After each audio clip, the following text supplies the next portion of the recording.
Bonjour, bonjour peuple congolais, ici Kabozouami. Donc, Nabimi Lissousou, Nalobi Boye. Ataku tu bazaki na posa kolobate, Félix Fokaka a lobby sabatou. En fait, ce monsieur, je sais pas, les amis, peut-être s'il se rend compte en fait de ce qu'il dit, hein. Toyebite en fait, sur le temps où Lobaka, s'il se rend compte de Makamba Bimisaka. Félix Oza Lokuta Makasi, hein. En fait, quand tu ne connais pas l'histoire de ton pays, mais quand tu s'est renseigné comme nous tous on se renseigne, les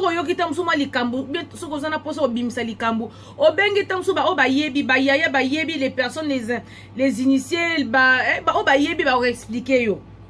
Yo makamuni yango kena olobakuna et tout, na conférence kuna en Allemagne. En tout cas, Félix Tshisekedi na ebité. Na moni pena kingaka tipenda ne makambo makambo pena basala rona kingaka tipena yango ne makambo en fait, parce que les amis, je ne peux pas comprendre en fait. Franchement, depuis que le monde est monde, franchement, Congo est dans la chance.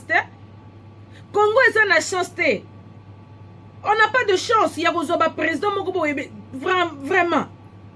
Attends que tu taximen, il y a Kabibi. Il au moins il appliquait la politique du silence. Pour Ayeba qui n'a été, il préférait se taire pour Ayebiter, pour éviter de dire les bêtises. Mais Félix, ma orgueil est belé pour là, papa, je connais tout, je sais tout. Si tu te rends pas compte de ce que tu dis, Ezo Sopayo. Yo, makambo keno lobakuna koneto la Kabibi, les sous en Allemagne, wana. Oh, et tout, Kabila, c'est le premier président et tout qui est resté qui est resté au pays pendant qu'il y a un autre président en place et tout. Le premier président à Longwe Congo yo yo kali solo ya Kasavubu te, hein. Tant que Kasavubu et tout, il était plus présent que Mobutu, il avait récupéré la place. Yo yo Kasavubu était parti en exil. Kasavubu vivait au Congo pendant que Mobutu il était président.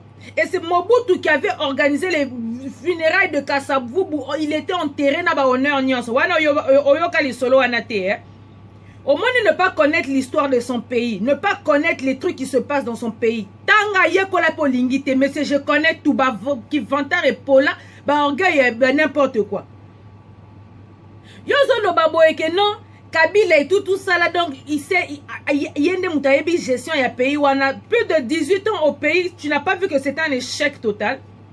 Kabila gestion ni nyango ya yebi na Congo wana. Au bout de 22 ans, bozo mona Kinshasa n'importe quoi. Na est kuna bazo boma. Donc insécurité, chômage, taux d'orphelinat élevé, taux de mort élevé, taux de viol élevé.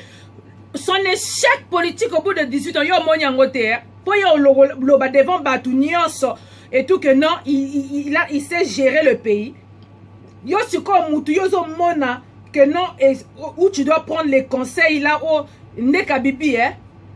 Après tu te permets d'insulter Batubandoki. Mais le grand Doki c'est toi. Pour yom tozo neto la Kabibi, yom tozo sanjo la Kabibi li mobomina biso. Hein? Bah moi ya kamona sapuku na yo kangote que c'était Kabibi mutaboma, hein. Mais ozo neto la mutabongo, mais yo pena mutu ambua pena de makambo, hein. Milunde makambo. Non, mais je n'ai jamais vu un président comme ça. Quand tu sais que ce que tu vas dire, c'est des bêtises ou bien tu n'as pas de maîtrise dessus, ben tais-toi. Tais-toi, arrête de venir dire des bêtises pour repérer ça va tout kanda. Oh, le m'appelle que non, non, orgueil. Ça veut dire qu'on y habite. Papa, qu'autant c'est important, hein. Aller à l'école, c'est très important. Oh, le m'appelle orgueil, c'est comme s'il maîtrisait son sujet, quoi. Oh, le président, c'est la première fois dans l'histoire que na Congo n'a dit que non, il y a un président qui est au pouvoir et l'autre président vit dans le même pays. Yo yo kali solo ya Kasavubu tena ya ko informer yo. Yo yo Kasavubu na exil, hein. Oyo kango qui avait organisé les obsèques de Kasavubu. Mobutu te. Ah Boniko 15%. Boni. Bon qui vantard et Paula Bongo vraiment. Franchement ce monsieur si qu'on net la Kabibi, ozo le makambu moko boye na Kabibi. Franchement yanga bino pena les mangeurs de mikou na ba croquette bino ba taliban bi kumise la mwanza. Makambu 15% so le bozo ya ko défendre ngo mais bino bozanga soni, hein. Bozanga penda soni, hein. Bon moni nenge président na bino zo sopa bino, hein. Azo yo que bino soni mais bino beaucoup fali wa ya kapwepwe. Kapwepwe ko fa na soni. Tellement que bozo mona très bien que makambazo ça les a bien été mais bozo kumisa kaka seko kumisa. Mais zo sopa bino vous avez honte de ce que Félix il dit. Po esika bovanda bandaku na bino wana bolia ba milu.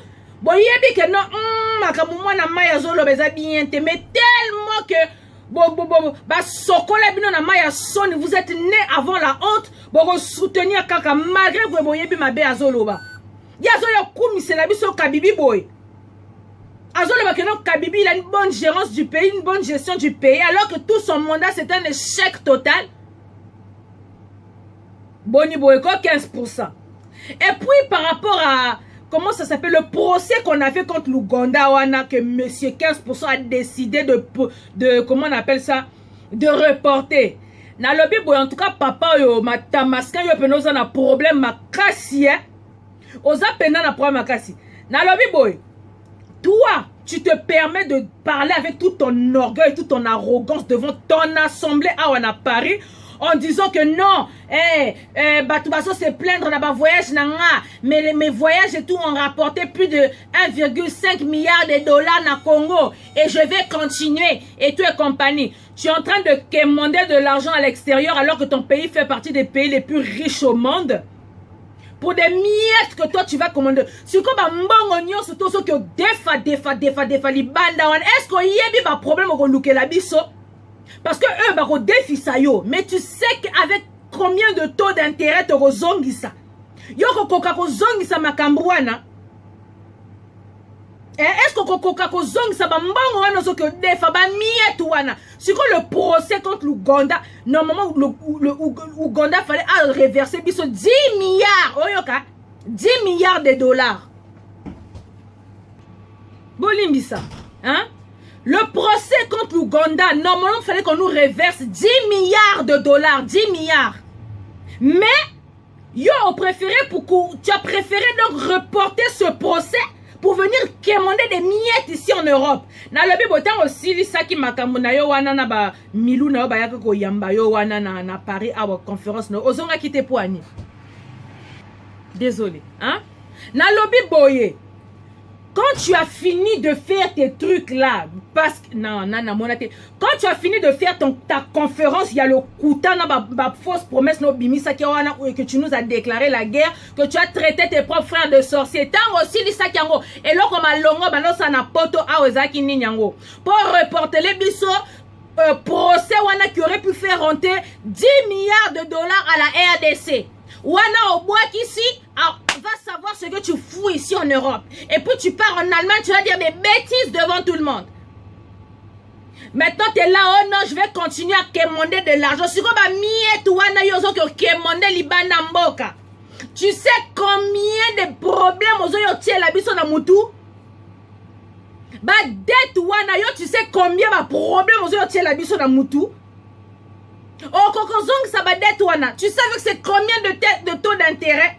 Et puis tu viens te permettre avec toute ton arrogance. Oh, il y a peut-être des ventes full moubimba. Oh, le bac, non, j'ai réussi à récolter 1,5 milliard de dollars. Je mets quiconque au défi. Boya bimsa la biso par A plus B. Wapi mbongo. Ya lo kuta ya maloba. Mbongo ya maloba 15%. Ça là, yo, franchement, n'a évité. C'est qui te conseille? Qui te conseille en fait? Nan te conseille à Kayo. Bande Konanga, je vous dis, toutes les promesses que M. 15% yena politique, il y a beaucoup de kuta. Quand il se permet de venir dire, bambon wana oyazo ki okemande li banda wana eza ba promesse. On va promettre, on va te donner. Donc ce sont des promesses. Attends mbongo moko et continue à caisse à l'état te.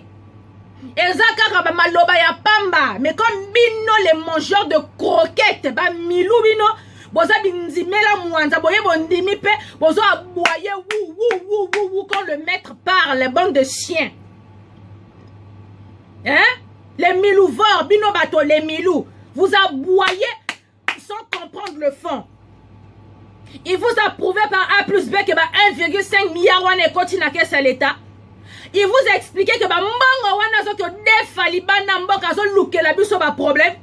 Mobutu ke na defa mbongo libanda wana na mtazongisa mbongo wana muze.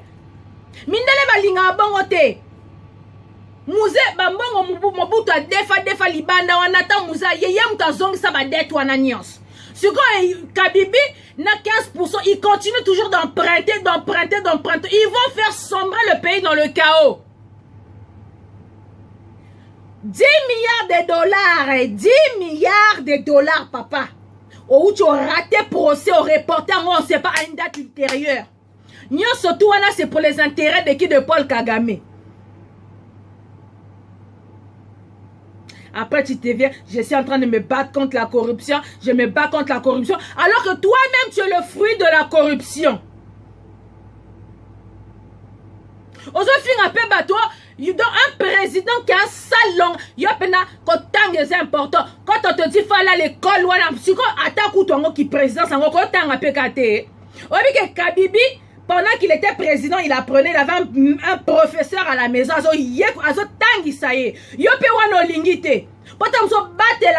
Pour ne pas dire des bêtises à l'extérieur du pays. Un président avec un sale langage comme ça. Mais on comprend pourquoi tes mangeurs de milou aussi insultent. Bah, si le maître il insulte, c'est normal que tous les chiens là vont insulter. Tu montres qu'un exemple. Tu ramènes la division.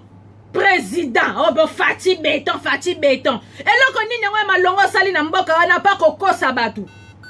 Tu ne fais que mentir avec tes promesses. Yo, toyem, ça va tomber, me dit pourquoi.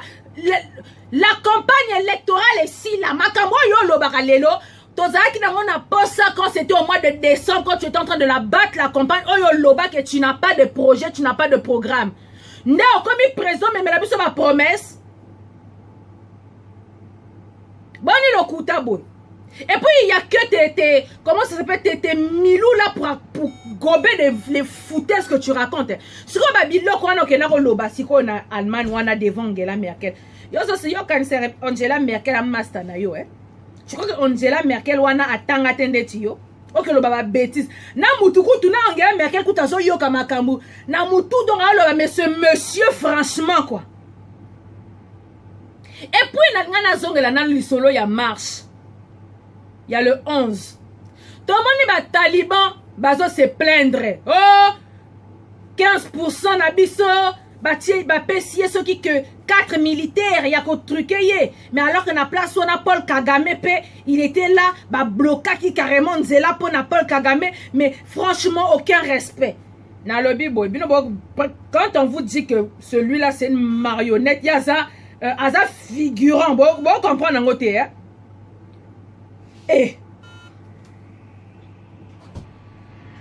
Hein? Vous n'avez pas encore compris que 15% la binaza figurant. Hein? C'est un figurant. C'est une marionnette. C'est une étiquette. Aza placebo. Bakopé c'est respecté. Bako considéré. Donc tant besoin de la dimension, il y a Paul Kagame, Lucifer. Et que botali dimension, il y a 15% la binaza. Pour que le véritable président, comme on a Chinarambo, le roi de Kingakati. Mais besoin de la tout le monde a tellement besoin de la paix. Oh, c'est pas normal. Comment se fait-il que papa si 4 militaires kakaya pamba alors que Paul Kagame bakangin zela babu saison les kate. Bon, il y a pas de considération, mais il y a pas de considération, il y a pas de respect. Considération et respect zatin. Si ko bon la nini. Besoin de la nini. Donc zéro n'a évité quoi. Franchement Félix, mais malgré ça Nakitetu kaka, malgré ça, vous voulez à tout prix prouver à tout le monde que Félix n'est Makambu, alors que ça n'est Makambouté, donc bazo ridiculiser, c'est qu'on ridiculiser.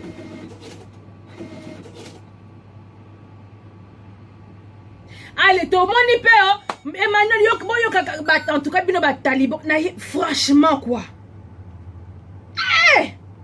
Mais défendez la Mwanza. Oh, Emmanuel Macron, il va donner 15 millions à Félix et tout pour soutenir l'enseignement gratuit. Nandeni. Bino bon rêver ma cassia. Bozana ba rêve na konzima ma cassia. Hein? Bozana konzima ma cassia na ba rêve ma cassia. 15% il est dans le pays d'Emmanuel Macron. Il était invité à l'Élysée, ceux qui mais c'est parce que c'était pour commémorer leur armistice. Donc, ils ont invité la plupart des présidents africains, bah, il y a qui dans 15%, comme Kabibi China Rambo, Moyen, Aibi Maizate, Atindi Garçon de course, va un peu représenter la RDC, à Kekuna va représenter. Tant que Makamwane Sili, tous les présidents africains, bah, zongi zongi pas na bango, oya bino, est-ce que bon moni ata ba pesi ata cortège, et loko morote, ba pesi ata ba motard, et loko morote.